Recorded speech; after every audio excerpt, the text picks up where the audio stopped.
Bonjour à tous, j'espère que vous allez bien. Je suis ravie de vous retrouver pour un update lecture et j'ai 7 romans à vous présenter, donc il y a de quoi faire. On va pas traîner, on y va tout de suite.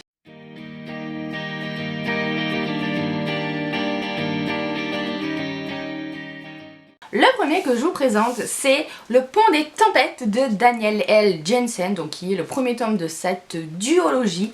Le bouquin, l'objet livre est fantastique, hein, il est super beau. L'histoire est sympa, mais j'ai pas adhéré autant que je ne l'aurais cru.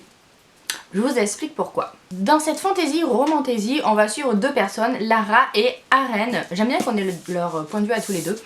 Lara, elle a été en fait éduquée pour devenir une sorte d'espionne à la solde de son père. Elle doit épouser le roi, donc Aren, du royaume voisin, rival, pour en fait clairement espionner, essayer de refourguer à son père des informations pour qu'il puisse s'attaquer au pays et prendre le pouvoir. Le pays est un peu spécial, je vais essayer de vous le montrer parce qu'il y a une carte, ah ben elle est là. Je la cherchais mais en fait elle est là.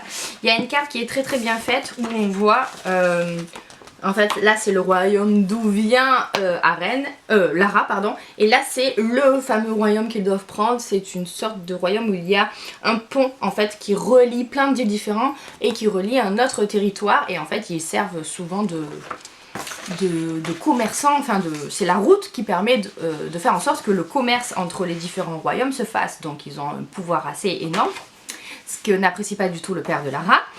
Et voilà, il va y avoir un mariage, et puis Lara elle va découvrir le nouveau royaume, et elle va se rendre compte que son père lui a pas dit toute la vérité, etc. etc. Bon, c'était bien, mais j'ai trouvé ça plutôt classique. En fait, je m'attendais à tout ce qui s'est passé, et même si ça se lit bien, j'ai pas adhéré plus que ça en fait. Je suis désolée, hein, je sais qu'il y a eu énormément de personnes qui ont eu des coups de cœur, mais rien ne m'a surpris, ni la romance, ni l'histoire, enfin l'intrigue générale que je trouve plutôt classique, ni l'univers où il n'y a rien de spécial en fait, il n'y a pas vraiment de magie, il n'y a pas de truc très original. À part voilà, la géographie du lieu. Ouais, c'était sans plus. Alors comme c'est juste une duologie, j'ai déjà le tome 2 dans ma pile à lire et je vais le lire. Mais j'attends de voir ce que ça donne. Mais c'est sans plus pour l'instant. Enfin, c'est bien, mais c'est pas waouh quoi. Vraiment, je pense que j'en attendais trop. J'ai vu passer trop d'avis coup de cœur, mais même depuis sa parution VO en fait. Donc, bon, que vous dire, c'était bien. À voir ce que donne le tome 2. Je continue avec une bonne surprise, le tome 3 de Witch and God, donc Insoumise Meroë de Livingstone. C'est de la romance hein, surnaturelle, je dirais. Parce que clairement, je peux pas dire que c'est de la fantasy, et je dirais pas non plus que c'est de la romantaisie, c'est vraiment de la romance. Hein.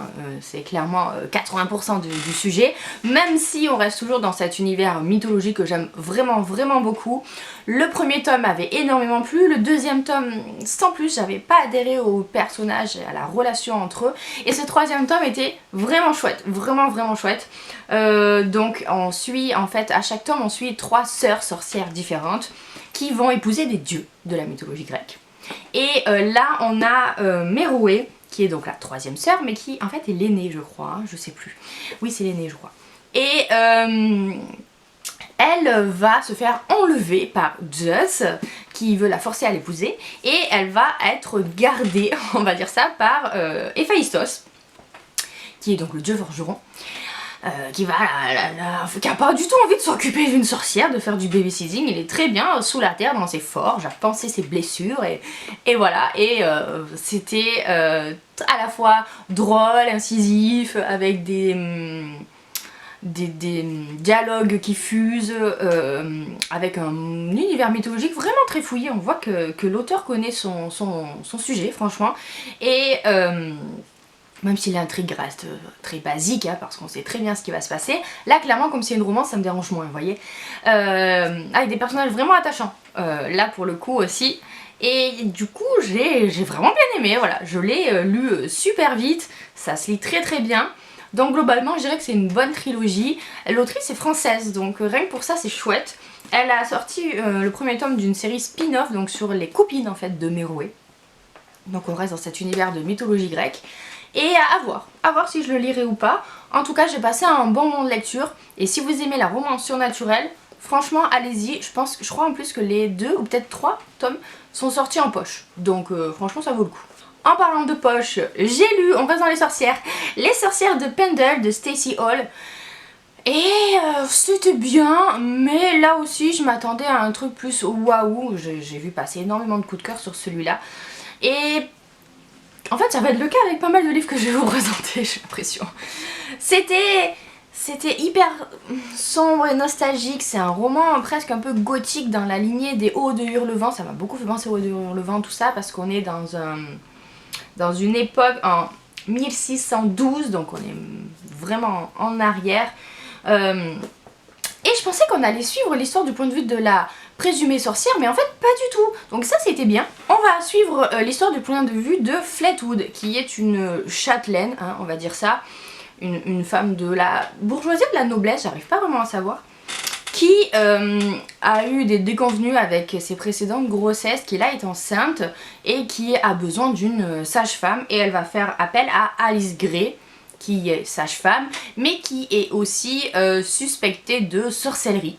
Et en fait, elles vont se rapprocher et jusqu'au moment où Alice Gray va être accusée de sorcellerie. Et donc Fleetwood va essayer de la défendre parce qu'à la fois elle a énormément besoin d'elle, donc égoïstement, mais aussi parce que elle trouve que c'est pas juste ce qui se passe, juste parce que c'est une femme émancipée qui fait un peu peur de par le fait qu'elle connaît plein de choses. Et voilà, elle va essayer de faire entendre sa voix, alors que c'est vraiment pas facile pour une femme à l'époque. Donc c'était vraiment bien, hein, franchement, j'ai bien aimé, mais je l'ai pas dévoré. Et disons que dans des genres un peu similaires, par exemple, vous voyez, j'ai préféré 100 fois Un bûcher sous la neige. J'ai déjà lu des choses comme ça, donc ça m'a pas paru waouh, mais c'était bien. Voilà, je sais pas comment vous le prendrez. En tout cas, je suis pas sûre de lire d'autres livres de cet auteur. J'ai vu qu'elle en a sorti un autre, L'orpheline de Foundling, mais je suis pas sûre de le lire, vous voyez, parce que c'était bien, mais peut-être pas forcément ma came en fait. Ensuite, dans un monde un peu plus contemporain, j'ai lu mon premier roman japonais, donc ça c'était cool. J'ai lu Le restaurant de l'amour retrouvé de Ogawa Ito. Donc c'est le premier livre de cet auteur qui depuis en a sorti plein et qui est plutôt réputé. Et j'ai bien aimé, je l'ai emprunté à la médiathèque comme vous pouvez le voir. Franchement c'était chouette, je l'ai lu vraiment vite parce que c'est pas un bouquin très très long, en plus c'est écrit très gros, hein. Il fait 240 pages. Et c'était très particulier comme ambiance. Dans cette histoire, on va suivre Rinko, qui est une jeune femme qui, après une rupture avec son petit ami, va revenir dans son village natal chez sa mère, avec qui elle ne s'entend pas très bien, pour ouvrir une sorte de petit restaurant. Alors c'est un restaurant très particulier, il n'y a qu'une seule table. Les clients doivent réserver à l'avance et elle veut absolument leur parler. Et en leur parlant, ça lui permet en fait de cerner un petit peu la personnalité et les goûts des clients. Et elle leur fait des plats qui sont adaptés à eux, qui sont hyper réfléchis, tout ça, tout ça. Donc c'est une ambiance très zen, très méditative. Rinko, elle prend son temps pour ouvrir son restaurant. Et ensuite pour cerner ses clients, tout ça. Voilà, il se passe vraiment pas grand chose dans cette histoire. Et pourtant, ça fonctionne bien. De toute façon, je m'attendais à ce genre-là. Donc, ça a correspondu à mes attentes, si vous voulez. Donc, j'ai bien aimé. Ouais, c'était sympa. Je lirai pas que de ça, hein, clairement. Mais une fois de temps en temps, pourquoi pas. On passe à un livre que j'ai pas vraiment kiffé. J'ai mis vraiment longtemps à le lire, justement, parce que je sentais que ça allait pas. Pourtant, je me disais, bon, allez, ça fait trop longtemps qu'il est dans ta pile à lire. J'avais vu de bons avis dessus, mais ça a pas marché. C'est Le fabricant de poupées de Cracovie. Alors, je pense que déjà c'est trop jeunesse pour moi. Bon, je savais que c'était du middle grade, donc il n'y a pas de souci avec ça. Mais j'ai trouvé ça... Enfin, c'était ni trop horrible parce que ça se passe dans la Pologne en 1939. Donc on est vraiment... on nous parle de tout ce qui est occupation allemande, tout ça. Et il y a un fabricant de poupées qui va invoquer en fait l'esprit d'une poupée et qui va devenir vivante. Et cette poupée, donc Carolina, elle va essayer de le convaincre de se battre pour résister aux Allemands qui vont de plus en plus envahir la ville, mettre les Juifs dans des ghettos, tout ça, tout ça. Donc on nous raconte tout ça, mais à la fois on nous raconte l'histoire du royaume des poupées qui sont envahis par les rats, tout ça. Alors il y a un petit côté un peu conte de fées, mais pas vraiment. Et le message qu'on nous fait passer est plutôt cynique, je trouve, pas vraiment porteur d'espoir, parce que je vais pas vous dire la fin, mais ça se finit pas forcément bien. Et donc t'es là en mode, en fait c'est quoi le but, c'est quoi l'intérêt, si ce n'est expliquer aux jeunes ce qui s'est passé pendant l'occupation allemande. Mais même ça, je trouvais que les deux univers, ça matchait pas bien. Vous voyez ce que je veux dire? J'ai pas compris l'intérêt de faire agir des poupées magiques dans le monde de la guerre, de la Deuxième Guerre mondiale, quoi. Vraiment, j'ai pas compris. Donc ça m'a pas enchanté plus que ça. C'était plutôt sombre et défaitiste comme livre. J'ai pas compris, voilà, je vous avoue, j'ai pas vraiment compris, je m'attendais pas à un truc à moi de Blanche-Neige qui siffle avec les oiseaux, on est d'accord, hein. Je savais que ça allait être un peu poignant tout ça, mais justement ça l'a pas forcément été non plus, vous voyez. Donc bon, non, je pense que je suis passée à côté de ce roman, j'ai pas compris la hype qu'il avait eu à l'époque, et bah écoutez, je vais le revendre sans doute, parce que, avec moi en tout cas, ça ne l'a pas fait. On revient dans un monde beaucoup plus contemporain avec Les Enfants sans roi de Delphine de Vigan. Là j'ai beaucoup aimé, peut-être pas autant que d'après une histoire vraie, mais j'ai vraiment kiffé, c'était très très chouette. On va suivre plusieurs personnages, dont Mélanie qui a grandi avec cette popularité de la télé-réalité et elle décide de devenir influenceuse, mais alors c'est pas vraiment elle qui est influenceuse, c'est ses enfants qu'elle met en scène dans des vidéos YouTube, vous savez, tout ce qui est vidéo déballage de cadeaux, défis journaliers, je sais pas quoi. Moi vraiment c'est pas une catégorie de YouTube que je connais et j'espère le plus tard possible avec ma fille si ce n'est pas du tout. Et donc là elle met en scène ses enfants avec des millions et des millions d'abonnés jusqu'au jour où sa petite fille, je crois, un de ses deux enfants disparaît. Et donc il y a tout ce qui est l'enquête qu'il y a autour, mais c'est pas du tout un polar, hein, c'est encore une sorte de roman un peu noir. On va avoir aussi le point de vue de la flic qui essaye de se renseigner, qui n'est pas du tout familière en fait de cet univers sur YouTube et qui va regarder toutes les vidéos, et du coup ça soulève plein de questions sur l'utilisation de ses propres enfants pour faire un business, hein, puisque clairement ils vivent de ça ensuite, de tous les partenariats, de toutes les pubs, des revenus que YouTube génère, mais aussi de tout ce qui est placement de produits. Voilà, on voit que Delphine de Vigan, elle a exploré le sujet, hein, puisqu'on a tout, hein, on n'a pas que YouTube, on a aussi tout ce qui est story, Instagram, tout ça, tout ça. Après, je trouve que c'est une vision quand même assez défaitiste de ce que peut être le monde de YouTube et de ses, comment dire, extrémités et déviances, hein, clairement. Mais c'était hyper intéressant. Franchement, j'ai trouvé ça à la fois intéressant, à la fois super bien écrit, ça se lit, là je l'ai dévoré là aussi, toujours avec Delphine de Vigan, je trouve que ça se lit, mais d'une facilité. Et c'est vraiment un page turner parce que t'as envie de savoir où est-ce qu'elle est cette petite fille. Est-ce qu'il y a un taré qui l'a enlevée?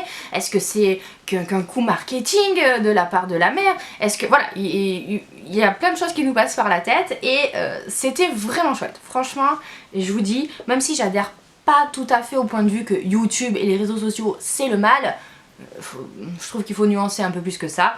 En tout cas, c'était hyper intéressant. Et pour terminer, et je vais faire vite parce que ma batterie clignote, je vous présente Vespertine, donc de Margaret Rogerson. Avec, comme ça, j'ai lu tous les bouquins qui sont sortis d'elle. J'avais beaucoup aimé Sorcery of Thorn et Enchantment of Raven. Et ici, j'ai un peu moins aimé Vespertine. Pourtant, il est tellement beau ce livre, c'est vraiment dommage. C'était très bien, attention, c'était très bien, mais il n'y a pas eu ce petit truc qu'il y avait dans les autres bouquins, surtout dans Sorcery of Thorn qui est vraiment chouette. Ici on va suivre Artemisia qui est une sœur grise. Donc c'est un univers de fantasy où la religion est très importante parce que ce sont des sœurs qui combattent des sortes de démons de différentes classifications en fait et de différents genres. Et elles utilisent des... mince, c'est pas des reliques, c'est des... oh là là, je me rappelle plus, ouais c'est des reliques. Des morceaux de saintes en fait qui sont enfermés dans des pierres et dans lesquels on a enfermé aussi l'esprit d'un esprit et qui permet d'avoir certains pouvoirs. Et donc en fait Artemisia elle va se retrouver à devoir utiliser une relique d'un démon de 5e ordre, donc qui est le démon le plus puissant, donc d'un revenant ça s'appelle, et elle va devoir un peu faire un pacte avec lui, ou en tout cas ils vont collaborer, apprendre à collaborer. Alors il n'y a pas du tout de romance hein, dans cette histoire, pas du tout du tout. Mais c'était vraiment chouette, c'était très sombre, hein, c'était très... pas glauque, mais voilà, c'est quand même hyper sombre, hein, les démons sont hyper présents, on est tout le temps dans des cimetières, dans des cryptes, dans des églises bizarres. Mais il y a plein de petits personnages comme ça qui se greffent à l'histoire d'Artemisia, qui viennent l'aider, et Artemisia en fait, vraiment, clairement, moi je pense qu'Artemisia elle est autiste. Je dis pas ça en rigolant, je pense qu'elle est Asperger ou un truc comme ça, parce que elle te dit qu'elle sait pas interagir avec les autres, qu'elle sourit pas au bon moment, qu'elle a un visage hyper fermé, qui fait peur à tout le monde, tout ça. Donc vraiment, ce problème de socialisation, ça me fait énormément penser à un personnage autiste, et du coup je trouve ça hyper chouette. Franchement, ça, je trouvais ça plutôt original de mettre en avant quelqu'un comme ça. Mais il n'y a pas eu ce côté waouh, incroyable, vous voyez. C'était très intéressant, c'est une très bonne fantaisie, mais j'ai moins aimé que ces autres romans. Voilà, tout simplement. Même si je vous le recommande quand même, c'était un univers assez original. Franchement, j'avais, je pense, jamais lu ça avant. Donc, rien que pour ça, ça vaut le coup. Je vous le recommande, ouais, je vous le recommande. Mais voilà, comme je vous dis, j'ai préféré les deux autres qui sont parus juste avant. Mais ça c'est vraiment très personnel. Voilà pour cette update lecture, hein. Vous avez vu, il y en avait vraiment pour tous les goûts pour une fois. Franchement c'est bien, j'ai lu des choses assez variées, même si au final il y avait quand même pas mal de déceptions. C'est pas grave. Si vous les avez lus, n'hésitez pas à me dire ce que vous en avez pensé à votre tour, parce que vous pouvez très bien ne pas être d'accord avec moi. Et sur ce, moi je vais vous laisser, je vous fais plein de bisous, je vous souhaite de très belles lectures à venir, et à bientôt dans une prochaine vidéo.